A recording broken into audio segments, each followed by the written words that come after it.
사실 최근 몇 년간 죽도밥도 아니었습니다. 엔비디아 실적 발표를 27일 날 합니다. 8월 달에 테스트 통과하는 거 아니냐, SK 하이닉스에 밀렸던 삼성전자에게는 날개를 다는 게 아니냐, 특히 트럼프 대통령이 이제 탈중국 정책을 펼치고 있는데 이런 것들을 종합해보면 전반적인 지금 2차 전지의 훈풍이 불고 있는 상황이라서 더 이상 망가지긴 쉽지 않다.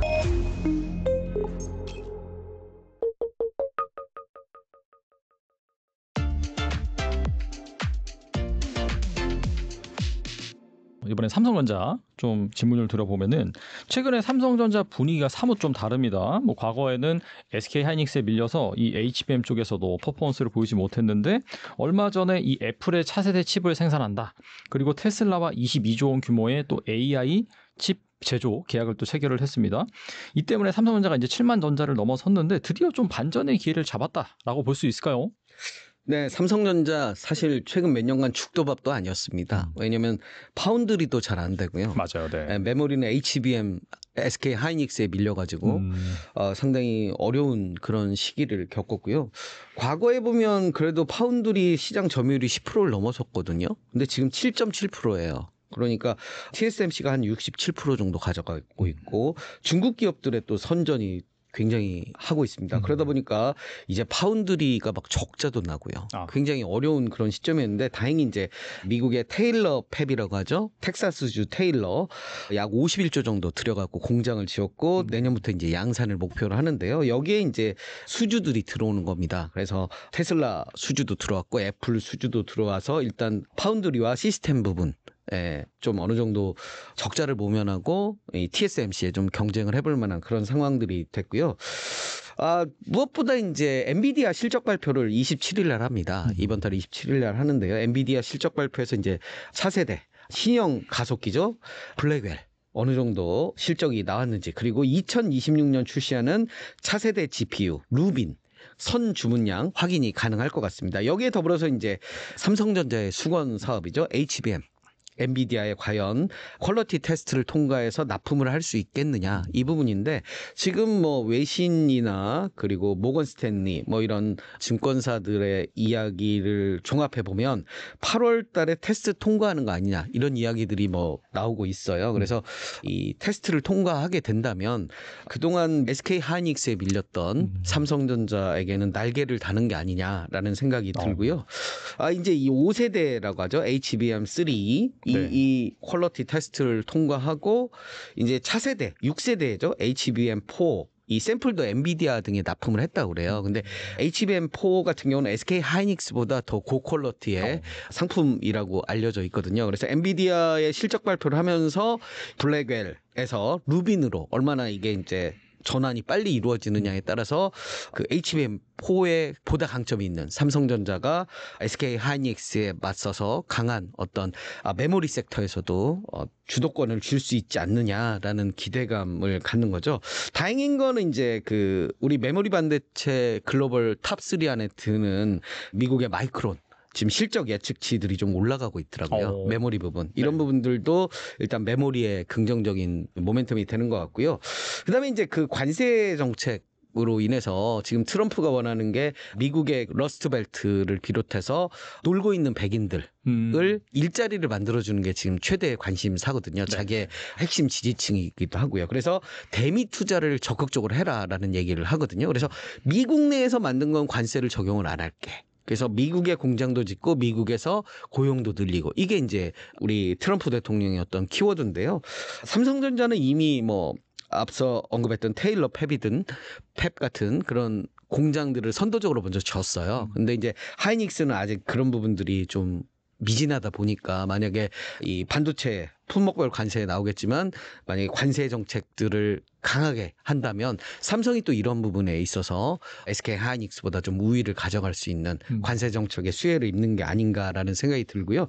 다만 이제 우려스러운 게 하나 있는데요. 최근 들어서 엔비디아, AMD의 중국 수출에 대해서 15%를 미국에 세금을 내라라고 트럼프 대통령이 말을 했거든요. 네. 이런 부분들이 물론 중국에 수출한다는 건 긍정적이지만 삼성전자와 하이닉스의 그런 엄포를 놓지 않을 이유도 없거든요. 그래서 약간의 그런 어떤 관세와 세금 정책 과연 어디로, 물론 반도체에 대해서 이게 전략상 되게 미국의 중요한 그런 산업이기 때문에 반도체 부분에 대해서는 탁코적인, 그러니까 뭔가 트럼프가 물러서는 그런 정책들을 하지 않겠느냐라는 그런 기대감들은 있습니다만, 그래도 또 이 트럼프가 어디로 튈지 모르니까 그런 점들은 좀 주목해서 일단 고려를 해보고요. 일단 27일 그 엔비디아 실적 발표, 그리고 HBM 퀄리티 테스트 통과, 이게 하나의 삼성전자의 실적과 성장의 어떤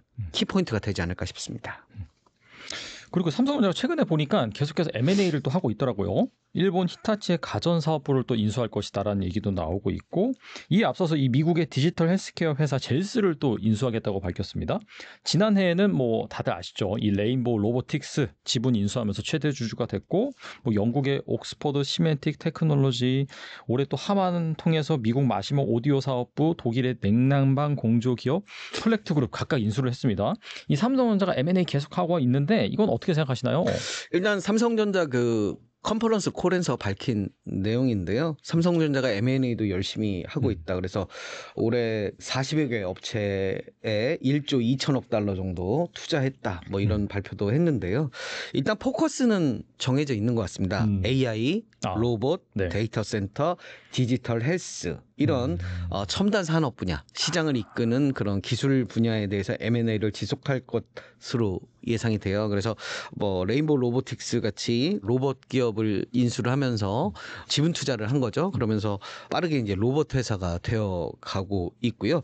히타치 같은 경우는 이미 글로벌 사업부를 팔았고, 지금 일본 내 가전 사업 부분을 이제, 사실 이게 이제 백색 가전 부분이 좀 AI 시대에 맞춰서 보니까 좀 뒤처진 산업이기도 하거든요. 그렇죠. 그래서 히타치가 네. 이제 선택과 집중 차원에서 이제 팔게 됐는데, 물론 삼성전자 말고도 LG전자도 많은 관심을 가지고 있거든요. 그래서 삼성전자가 히타치를 인수할지는 모르겠지만, 삼성전자의 기본 컨셉은 AI, 로봇, 데이터 센터, 디지털 헬스 등 또 전장 사업에도 많이 진출해 있잖아요. 그래서 그런 부분들을 뭐 어떤 신기술이라든지 그런 첨단 산업 분야에 좀 더 포커스를 두지 않을까 해서, 히타치 가전사업부 인수가 과연 삼성전자가 그거를 가져갈 것이냐.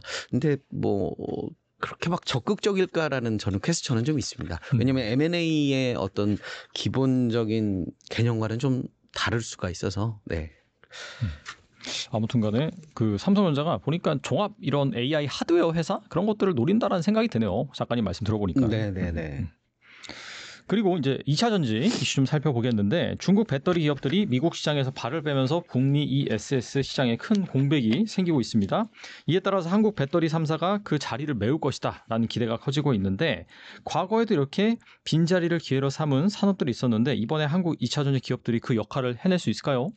불과 한 2, 3년 전만 하더라도 2차 전지가 우리나라의 반도체와 같은 큰 힘을 가질 것이다라고 다들 예상을 했었잖아요. 한때는. 맞아요. 네네. 네, 그래서 굉장히 뭐 정권도 민주당 정권이었고요. 그래서 친환경 정책, 그중에 2차 전지 산업에 대해서 미국 정부가 적극적으로 밀어줬는데, 이제 공화당 정부, 트럼프 정부가 되면서 기존의 지지 기반인 석유 산업, 그리고 이런 부분들의 좀 뭐 중요성을 많이 강조를 하다 보니까 사실 2차 전지가 좀 많이 몰락을 했었던 그런 부분도 있고요. 네. 또 중국에서의 그런 덤핑, 과잉 생산, 그리고 서로 막 경쟁하는 이런 부분들 때문에 더더욱 이제 우리가 좀 어려운 그런 시기를 겪지 않았나라고 생각이 듭니다. 다행인 것은 이제 트럼프 행정부의 탈중국 정책, 그리고 에너지 저장 장치라고 하죠. ESS 시장의 확대,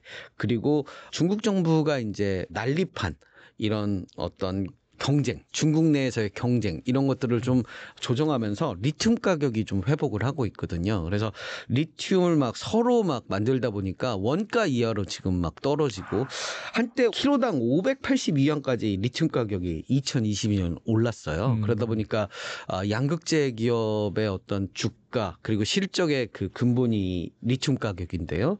그때 당시만 하더라도 굉장히 이제 이 양극재 기업들의 어떤 미래 전망치도 좋았고요. 근데 이제 이게 지난 6월에 이제 10분의 1 수준인 52원까지 떨어져가지고 네네. 뭐 거의 이제 다 망한 거죠. 미리 이 리튬은 미리 사두잖아요. 맞아요. 네. 그러니까 재고 손실이 보고 그런데 이제 최근 중국 정부가 이제 나서서 리튬 광산 가동을 중단시키고 그래서 나름의 이제 감산 조치에 나서면서 리튬 가격이 어느 정도 회복이 되고 있어요. 저는 이게 이제 그 중국 정부의 어떤 자원 에너지의 무기화 의 일종이라고 생각을 하고요. 지금 전 세계적으로 리튬은 거의 저기 중국에서 만들어지고 있으니까 이걸 자원으로 이제 하나의 뭐 적정한 무기화를 하지 않을까라는 그런 생각이 들어서요. 그래서 이런 부분들이 종합해 보면 이제 저기 어려운 시기는 지나가지 않았느냐. 그리고 트럼프 대통령이 이제 임기가 벌써 뭐 이제 4년 임기 중에 상당 부분 지났거든요. 그렇기 때문에 다음 정권에서 만약에 민주당 정권이 된다 그러면 친환경 정책을 좀 드라이브를 강하게 걸 테고요. 그러면 지금보다는 좀 나은 상황이 벌어지지 않겠느냐라고 생각이 듭니다. 특히 트럼프 대통령이 이제 탈중국 정책을 펼치고 있는데 그중에 하나가 하나의 크고 아름다운 법안이라고요. 대규모 감세 법안을 했는데요. 여기 보면 2026년부터 배터리 생산에 중국 등 금지 외국 기관에서 생산하는 자재 비중이 60%를 넘어가면 그 세액공제 대상에서 빼버립니다. 그러다 보니까 중국산 원재료 뭐 이런 거 쓰는 것들을 더 이상 할 수 없고요. 2030년이 되면 85%까지.